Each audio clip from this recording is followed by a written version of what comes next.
बिस्मिल्लाहिर्रहमानिर्रहीम। खातिन हज़रात, मैं हूं अख्तर अब्बास और आप सबको अस्सलाम वालेकुम। क्या कमर पतली करने के लिए फाका करना ज़रूरी है? ये आम सवाल है, इस पर भी बात करेंगे। लेकिन अगर कमर के साथ आपकी ज़िद्दी चर्बी चढ़ गई हो तो उससे कैसे निजात पाएँ, ये बहुत सारे लोगों का सवाल है। और ख़ास तौर पे उन ख़वातीन का कि जिनका पेट एक दफ़ा मोटा होने के बाद लटकने लगता है और फिर ठीक होने का नाम नहीं लेता। कभी कभी उन्हें गुस्सा आता है तो वो फाका करने लगती हैं। 2-3 वक्त का फाका किया और अगले वक्त में फिर डट के खाया तो नतीजतन कमर पे चर्बी और चढ़ जाती है। ये न सिर्फ पेट पे चढ़ती है बल्कि साथ ही जो कमर होती है वो भी कमरिया बल्कि कमरा बन जाती है और आपका पूरा शक्ल बिल्कुल बेडौल हो जाते हैं। कमर का ताल्लुक आपकी खूबसूरत शख्सियत से, आपकी अच्छी सेहत से। आपको हैरत होगी कि अमेरिका की कई यूनिवर्सिटियों ने इस बात पे रिसर्च की कि जितनी कमर पतली होगी उतनी उम्र लंबी होगी। सो उनके यहाँ पतली कमर के लिए साइंटिफिक तरीके से बहुत सारी वर्जिशें बताई और सिखाई जाती हैं। आज मैं आपको 4 बताऊंगा और ये आजमूदा भी है, आजमाई हुई है, बहुत उम्दा है, आसान है, आप घर पे बैठे कर सकते हैं। जो लोग अफोर्ड कर सकते हैं वो जिम भी जा सकते हैं और जिम जाने वालों की ज़िंदगी की क्वालिटी बड़ी अच्छी हो जाती है। अभी आजकल ऑनलाइन भी उनकी फ़ीस थोड़ी ज़्यादा है, वो दिन में 4 दफ़ा ऑनलाइन वर्जिश करवाती हैं और कोई 5000 फ़ीस लेती हैं 1 माह की। तो लेकिन 4 दफ़ा आप 20-20 मिनट 30 मिनट के लिए उनके साथ ऑनलाइन वर्जिश करते हैं तो दिनों में ही आप पे फ़र्क पड़ जाता है। अच्छा, इंडिया से कमल कहती है कि सर मेरा ताल्लुक़ इंडिया से है और मैं आपका प्रोग्राम बहुत शौक़ से देखती हूँ। मेरा चेहरा झुर्रियों से भरा हुआ है। जो आपने दवाई या सीरम बताया है क्या वो इंडिया से मिल सकता है? इंडिया से मिलने का मैं कुछ कह नहीं सकता, लेकिन उसके जो बुनियादी इंग्रेडिएंट्स हैं जिनसे वो बनता है अगर आप खुद बना लें तो मेरा ख्याल आपको अवेलेबल हो जाएगा।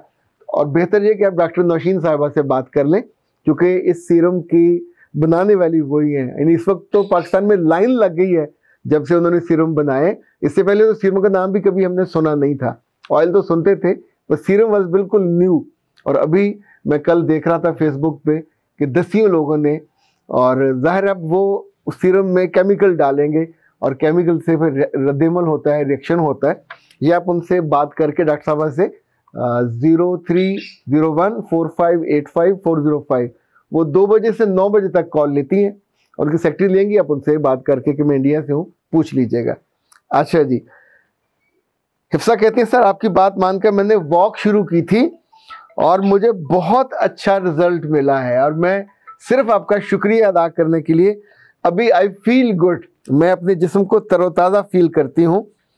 आंसा ने कहा कि मैंने स्मूदीज शुरू की थी और मुझे गोल्डन स्मूदी जो है वो माफक आ गई है, सूट कर गई है। आपका सिर्फ शुक्रिया अदा करने के लिए कि आपने इतनी अच्छी इन्फॉर्मेशन हमसे शेयर की, तो आपको मैंने ये लिख रही हूँ।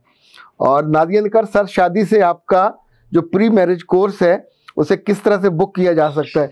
ये बहुत मुश्किल काम है, उफ अल्लाह, इसके लिए तो पार्लियामेंट में बिल पास करना होगा।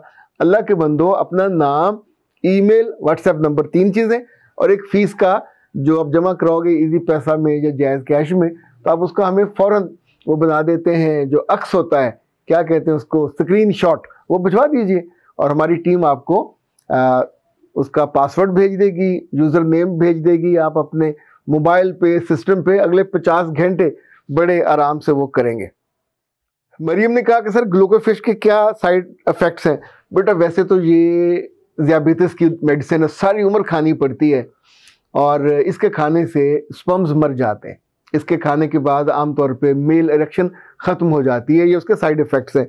ख़वातीन में अगर उनको लोअर पे विजाइनल इन्फेक्शन हो तो बाज़ डॉक्टर ये लिख के देते हैं, लेकिन मैंने जितने पेशेंट्स को देखा है कि उन्होंने इस्तेमाल की, उनका चेहरा और सीना हेरी हो जाता है और सारी उम्र एक वो नए अजाब में, इन्फेक्शन नहीं जाती पर एक नए अजाब में। जितनी ख़वातीन को नाम याद रहें कि जिनसे लाइक हमेशा आप देखें मेडिसिन इस्तेमाल करने पर लिखा होता है कि अगर कोई मरहम या क्रीम है तो हल्का सा आप उसको टेस्ट करके देखें, अगर टेस्ट में एचिंग होती है तो कभी ना यूज़ करें। इसी तौर पे जो लोअर इन्फेक्शन की मेडिसिन है, इसको तो इस्तेमाल करते हुए 100 दफ़ा डरना चाहिए क्योंकि इनका साइड इफ़ेक्ट आपको रोगी बना देता है और वो ज़ाहिर बहुत नुकसानदेह। अच्छा जी, अब आते हैं कमरिया पतली करने के हवाले से। एक बात तो ये है कि जब भी ये इरादा हो तो दो चीज़ें आपकी होंगी साथ साथ, आपको फिजिकली अपना लाइफस्टाइल अच्छा करना पड़ेगा और स्पिरिचुअली भी अपना लाइफस्टाइल अच्छा करना पड़ेगा। अपने दिल को पूरी तरह मजबूत कीजिए और उस लाइन से निकल आइए जो वापसी की लाइन में खड़े हो जाते हैं। इनफैक्ट वापसी तो सबने जाना है, पर जिनको बहुत जल्दी होती है वो अपनी कमर को मोटा कर लेते हैं, अपने वजन को बेतरतीब कर लेते हैं, जिंदगी की क्वालिटी का सत्यानाश कर लेते हैं। तो जब आप स्पिरिचुअली तगड़े होंगे तो फिर अल्लाह से कहिए कि सर प्लीज़ मुझे सेहत दीजिए। हदीस के अल्फाज हैं कि सेहत को बीमारी से पहले गनीमत जानो और माल को जब आपके पास नहीं होता उससे पहले गनीमत जानो। इनफैक्ट इतनी 5 चीज़ें अल्लाह के रसूल ने बताई थी, कभी कभी खुद भी पढ़ा करें।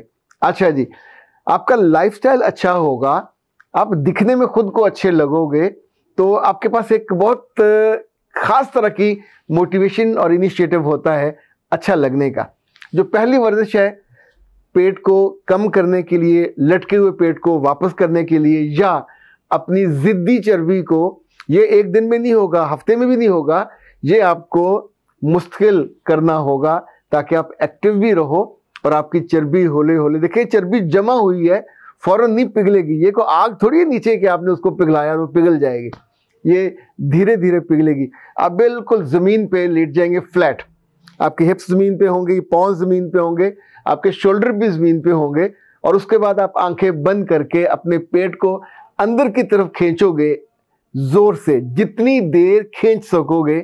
ये आप करेंगे 10 से 15 मिनट, और दिन में आपने ये 3 दफ़ा करनी है। जब मौका मिले, जो ही मौका मिले, अपने कमरे में, अपने ऑफिस में, जहाँ हो कुंडी लगाइए और लेट जाइए। ये आसान है, लेकिन आपके पेट में जो चर्बी है उसके आसपास को ये एक्टिवेट करेगी और उसको इनफैक्ट पिघलने के लिए जो रास्ता है वो हमवार करेगी। ये पहली एक्सरसाइज है। दूसरी एक्सरसाइज जो है उसे हम ब्रिज एक्सरसाइज कहते हैं। ये भी पेट के लिए बहुत यूजफुल है। आप ज़मीन पे लेटेंगे, शोल्डर ज़मीन पे होंगे, पाँव ज़मीन पे होंगे और हिप्स को ज़मीन से उठाएंगे तकरीबन 4 इंच से 5 इंच। अच्छा, आप इससे भी ज़्यादा उठाएंगे तो तकरीबन ये पूरी ब्रिज की कैफियत बनेगी। तो उस वक्त आप अपने पेट को ज़ोर से अंदर को, पेट को ज़ोर से अंदर को खींचेंगे, दबाएंगे और ये करेंगे 10 मिनट। ये दिन में 2 दफ़ा काफ़ी होगा। सो जब भी ये करना शुरू करेंगे वर्जिश, तो साथ ही आपने औखे सौखे होके वॉक शुरू कर देनी है, क्योंकि वॉक आपके मसल्स को एक्टिवेट कर देगी। वॉक आपके मसल्स को इजी और कंफर्टेबल वे में ले जाएगी, आपके खलियां नहीं पड़ेंगी। अच्छा जी, जो तीसरी एक्सरसाइज है वो और मज़े की है, और उसको अगर आप रेगुलर करते रहें तो उसे प्लांक कहते हैं। ये इसकी मज़ीद तफसील देखनी है तो आप नेट पे चले जाइए, वहाँ आपको उसकी तस्वीरें भी मिल जाएंगी और आप उसको आसानी से देख के कर सकोगे। जरूर समझिए कि ये आप अपने जो बाजू है उसके बल पे करते हैं। अच्छा, प्लांक की ख़ास बात ये है कि अगर आपने ये वर्जिश करनी शुरू कर दी, आपको बहुत मज़ा आएगा और ये दिनों में आपके पेट को काबू में ले। इस वक्त मेरे पोजीशन नहीं है, वरना मैं आपको करके दिखाता। आप अपने हाथ को, इस वाले हाथ को ज़मीन पर रखेंगे और टांग आपकी बिल्कुल सीधी होगी और आप अपनी हिप्स को उठाओगे तो वज़न आपका यहाँ से लेके इस पे पड़ेगा, साथ आपके पाँव पे पड़ेगा। तो अब आप इसको, अच्छा, ये जो आपकी कमर होगी वो यूं करके नहीं होनी चाहिए, वो बिल्कुल स्ट्रेट होनी चाहिए, सीधी होनी चाहिए।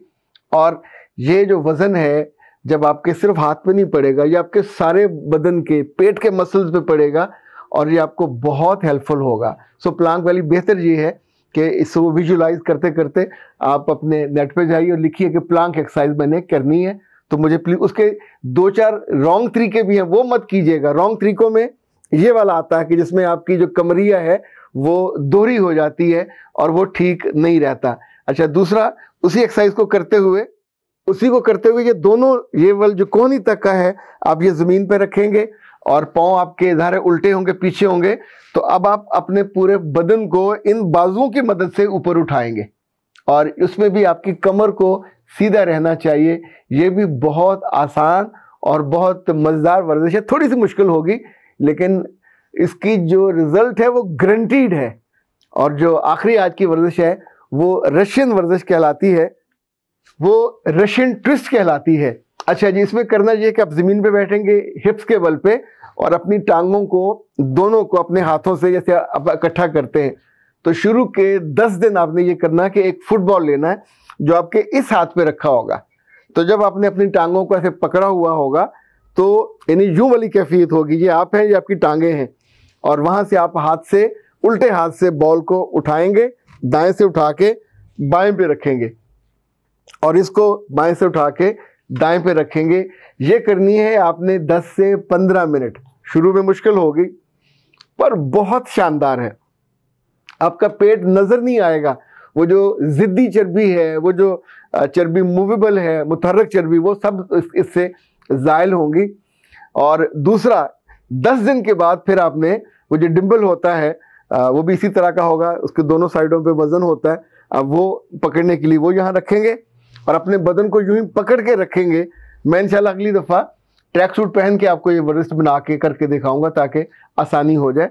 तो फिर आप डिम्बल को यहाँ से उठाएंगे और उठा के इस साइड पे ले आएंगे, इन उल्टे हाथ से उल्टी जगह पे लेके जाएंगे। और दो पोजीशन रशियन ट्विस्ट के हैं और 2 ही पोजेज। अच्छा जी खातिन हज़रात, आखिरी बात ये है कि अच्छी सेहत, अच्छी कमर, पतली कमर का ताल्लुक बराह रास्त मैदे से, आपकी ज़ुबान से और आपकी आंखों से है। जो चीज़ आपको बहुत भली लगे खाने वाली, तो अपनी ज़ुबान को और होंठों को रोकें कि मैंने इतनी नहीं खानी, ख़ास तौर पर अगर वो ऑयली हो, ख़ास तौर पे वो मर्चीली हो, तली हुई हो। और ये जितनी फास्ट फूड वाली हैं, ये अपने आप पे पाबंदी, फल डट के खाइए, सेहतमंद चीज़ें खाइए ताकि मैदे में जाके वो हजम हो, डाइजेस्ट हो, आपके बदन का हिस्सा बने, चर्बी का हिस्सा ना बने, और जो आप बदसूरत बन जाते हैं, बदहैत बन जाते हैं, वो बनने से बच सकें। अख्तर अब्बास को इजाज़त दीजिए। अपने आप को चैलेंज कीजिएगा कि आपने 1 से 2 माह के अंदर नॉर्मल लेके जाना। लोग रुक रुक के पूछें आपके कि नी तेनू होया की है या वे तेनू होया की है, मतलब प्यार से कहें, oh my god what happened to you, what's wrong with you, you are looking so smart, dashing, marvellous, amazing. कौन है तुम्हारा ट्यूटर, कौन है तुम्हारा गाइड और कौन है तुम्हारा इंस्ट्रक्टर जिसने तुमको इतनी खूबसूरत शक्ल में ढाल दिया?